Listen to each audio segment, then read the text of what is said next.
Donc moi je suis Yael Lévy, j'étais interne dans le service de Philippe Moria au semestre précédent.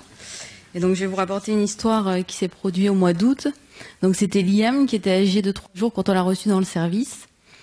Et puis quand on reprend son histoire, en fait il avait comme diagnostic anténatal une hernie diaphragmatique gauche, ainsi qu'une hypoplasie aortique, qui avait fait réaliser un cariotype et une recherche de Dijorge qui s'était avérée être négative.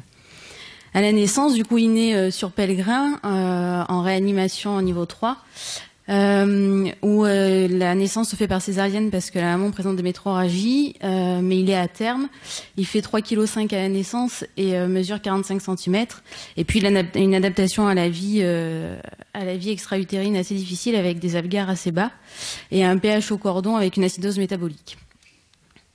Et puis il est intubé à 7 minutes de vie, il est pris en charge en réanimation polyvalente à Pellegrin, et puis il a une amélioration respiratoire relativement progressive, et avec une échographie, une écho-cœur initiale qui montrait une dilatation des cavités droites, une bonne fonction biventriculaire, un canal artériel qui chantait bidirectionnel, et puis une hypoplasie de l'isthme aortique et du segment 2 de l'aorte.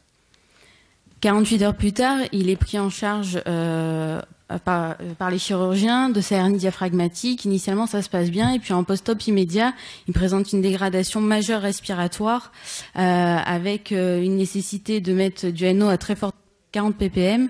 Il est ventilé en HFO et au décours de cet épisode, les NIRS cérébrales restent aux alentours de 50 en moyenne. Et puis par la suite, il est en réanimation néonatale et puis il présente de nouveau une hypoxie réfractaire avec une hypercapnie, alors qu'initialement ça s'était un petit peu amélioré. Et puis une grande instabilité hémodynamique avec une anurie. Et là, il fait 4 épisodes de bradycardie profonde pour lesquels il reçoit 4 bolus d'adrénaline. Et à l'ETT, il retrouve une HTAP suprasystémique sévère avec un défaut majeur de précharge du ventricule gauche, un canal artériel qui chantait plus que droit-gauche exclusif et une perfusion rétrograde de la crosse aortique par le canal artériel tellement que le VG n'éjectait plus grand-chose. Du coup, ils majorent les amines, ils majorent le remplissage et puis ils font appel à l'équipe de Haut-l'Évêque en réanimation cardiaque pédiatrique pour déclencher l'UMAC et avoir leur avis quand même sur les indications d'ECMO artério-veineuse. Du coup, l'indication est retenue et puis l'UMAC arrive en réa pédiatrique à Pellegrin et met en place une ECMO en artério-veineux en jugulo-carotidien droit. Et puis l'enfant étant dans une grande instabilité, avec une CIVD quand même importante au niveau biologique, qui présente des saignements importants de tous les points de ponction. Au niveau hémodynamique, c'est très précaire avec des doses qui sont encore bien plus élevées que celles-là d'adré et de noradré, et du chorotrope qui est monté jusqu'à même 2 gamma kg minute. Et puis il est transféré du coup en réa cardio-pédiatrique à Haut-l'Évêque, où les paramètres de l'ECMO vont être optimisé en fonction des données qui seront revues à l'écho. Et puis petit à petit, il va s'améliorer avec un sevrage progressif de la noradrénaline qui sera même arrêté le jour même. Et puis tout au long de la prise en charge, les pupilles sont restées toujours en myosis réactive avec des NIRS cérébrales aux alentours de 65. Et l'ETF à l'arrivée, alors que ce soit au moment où l'ECMO a été posé ou que ce soit à l'arrivée en réanimation cardiaque pédiatrique à Haut-l'Évêque, l'ETF était vraiment sans particularité. Et puis le lendemain matin, là, au niveau hémodynamique et respiratoire, il s'était nettement amélioré. Les NIRS cérébrales étaient toujours aux alentours de 65. Et puis c'est vrai qu'on réalise facilement les ETF systématiquement en même temps qu'on réalise les écho-cœurs à Haut-l'Évêque. Et du coup, on voit ça, donc c'est-à-dire une image hétérogène de tout le parenchyme cérébral gauche avec une déviation de la ligne médiane et un effet de masse important. Et puis on ne voyait même plus le ventricule latéral gauche à l'ETF. Pareil avec vraiment une image à la fois qui faisait penser à une hémorragie et même un remaniement hémorragique de quelque chose d'ischémique. Du coup, on le descend, on demande un scanner en urgence et puis dans l'intervalle, le temps qu'on arrive à avoir un scanner, il commence à bradycarder, à être hypertendu, donc c'est probablement une poussée d'HTIC. Donc on arrive à le stabiliser tant bien que mal. Les NIRS cérébrales au décours de la poussée d'HTIC sont toujours à 60 de façon bilatérale. Et au scanner cérébral, on a exactement les mêmes images qu'à l'ETF, c'est-à-dire une hémorragie cérébrale importante avec une image d'inondation aussi ventriculaire et puis un remaniement ischémique très important et une déviation de la ligne médiane. Du coup, il est décidé de façon collégiale avec les neuroradiologues de Pellegrin, les neuropédiatres et les réanimateurs d'arrêter la prise en charge de ce patient et d'arrêter l'ECMO et les drogues. Les parents sont appelés et ils décèdent quelques heures plus tard. Voilà, donc quid de la prise en charge de ces patients sous ECMO, notamment en termes de monitorage cérébral, puisqu'on voit bien que là, on a eu une NIRS qui était totalement normale pendant toute la prise en charge, mais on voit bien aussi que la lésion cérébrale était bien plus profonde que ce que permet de voir le signal de NIRS. Et puis, voilà, après, intérêt de l'EEG en continu ou de l'ETF et du Doppler transcrânien.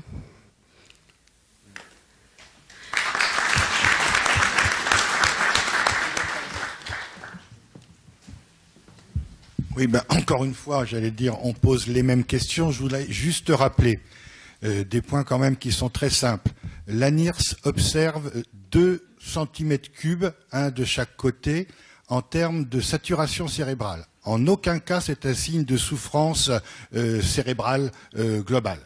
Donc, il ne faut pas essayer de faire dire à la NIRS quelque chose qu'elle ne peut pas dire. Hein, donc on peut avoir des NIRS normales avec des infarctus, des hémorragies, etc. Hein, donc ça, c'est quelque chose qu'il faut quand même bien avoir dans la tête. Deuxièmement, ce rapport de saturation veineuse et artérielle dépend d'énormément de choses, notamment du remplissage. Et quand on voit des NIRS à 90-95%, ça peut être tout simplement que le secteur veineux est vide. Et quand on fait chuter des PVC chez des patients qui n'ont pas de cardiopathie congénitale à 1 ou 2, on peut très bien voir des NIRS à 90 ou 95% parce que l'hémoglobine oxygénée devient très supérieure dans le rapport à l'hémoglobine désoxygénée. Donc, la NIRS, il y a énormément de pitfalls, de difficultés d'interprétation. Et il faut être sûr, quand on lit un signal et même une courbe de NIRS, de ce qu'elle veut dire.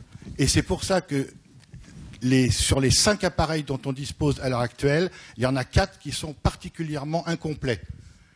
Un seul est complet parce qu'il nous donne en même temps les courbes d'hémoglobine oxygénée et d'hémoglobine désoxygénée. Et donc on a déjà les 3/4 de la réponse quand on voit varier le signal de saturation cérébrale. Mais pour toutes ces techniques de NIRS en ECMO, attention, ce ne sera pas un signal de souffrance cérébrale.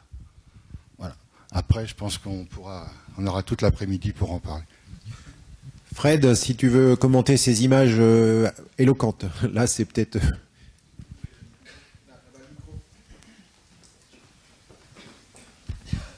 Oui, moi j'ai connu ce petit parce que je fais encore des gardes en réanimation.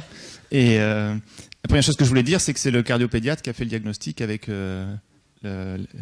la sonde d'écho-cœur. Donc, comme quoi c'est important de faire un peu un monitorage cérébral. Avec Pierre-Louis Léger en parlera. Mais dans les petites séries qu'il y a, effectivement, on montre que l'échographie, notamment chez le petit, est un bon élément de diagnostic des difficultés neurologiques, quoi.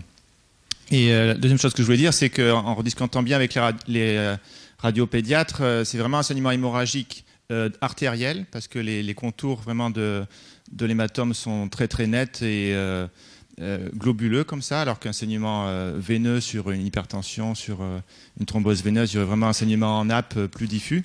Et puis cet aspect d'âge différent, vous voyez, de sang au sein de l'hématome, on ne peut pas dire si c'est un saignement très rapide avec une coagulation partielle du sang et puis un saignement actif derrière, ou si c'est plusieurs saignements d'âge différents sur quelques heures ou les 24 heures qui précédaient.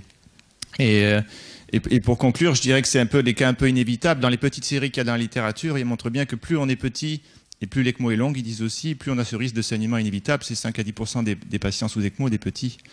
Et peut-être dans l'avenir, on comprendra mieux la physiopathologie. Et Marilyn Carnero nous parlera de la physiopathologie ce matin.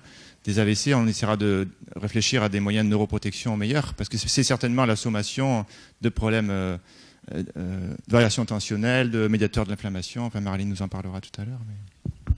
Ok, merci pour cette analyse. Merci Yael. Et enfin, le 4e cas clinique, c'est l'équipe de Strasbourg.